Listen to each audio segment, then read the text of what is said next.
Welcome to another episode of the UK UPC Modern Slavery series. I am Marisol Bernal, the responsible procurement lead at LUPC, and I will talk about the science of modern slavery. Who are we? The UK UPC is a partnership between 8 UK consortia who created a formal entity to support collaborative procurement within higher and further education. All 8 consortia work together to share knowledge and best practice to support each other and our wider procurement community. Before talking about the science of modern slavery, let's start by mentioning that there are some workers that are more likely to be exploited and victims of modern slavery. Workers who are particularly vulnerable include children, women, migrant workers, seasonal workers, agency workers, marginalized groups such as workers with disabilities, and domestic workers. Migrants are often susceptible because they need their work to survive and their options are limited by language skills and knowledge of the system and legislation.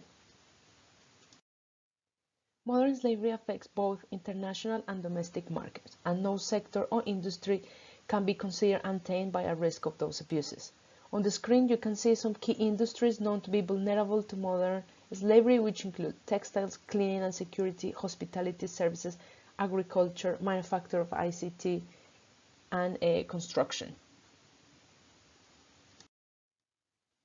The signs of exploitation change from situation to situation. However, here are some indicators to identify modern slavery within your workforce. Physical appearance. Victims might show signs including malnourishment, frightening, withdrawn and confused, or having injuries because of assault.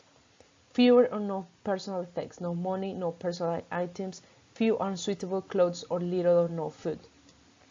Isolation and control.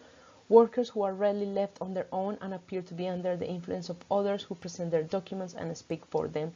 This can include workers with the same bank account details and same home address. Reluctant to seek help. Workers who avoid eye contact and appear frightened and afraid to talk to colleagues, managers, or human resources staff and reject help from others. Now, how to identify modern slavery in your supply chain? This is more difficult as you don't have workers in your premises, but here are some indicators on how to identify and classify modern slavery. One is to identify high-risk countries. Where are your products being manufactured? This is where situations can be exacerbated, where workers have fewer protection through inadequate laws and regulations, weak or non-existent enforcement, and poor business and government accountability. Second, to identify vulnerable workers, as it was mentioned in the previous slide. Third, identify the presence of migrant workers in your supply chain. And this is especially important because for migrant workers, work options are more limited, especially by the local language. They might expect to pay for work if it's a common practice in their own country. They are lured from their own country by offering transport, accommodation, and work. They trust fellow countrymen who make false promises of being able to arrange regular work and good pay.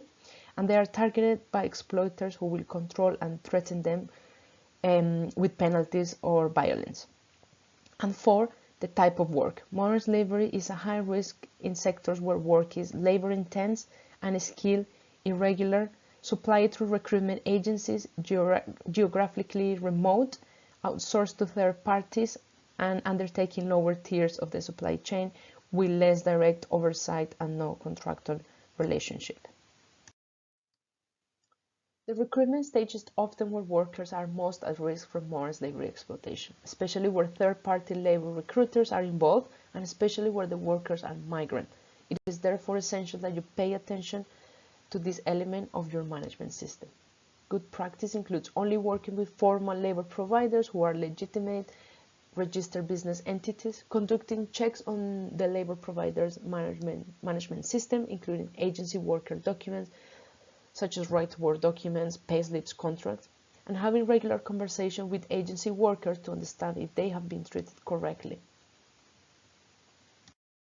Thank you so much for your attention. The next presentation will be about what is a modern slavery statement.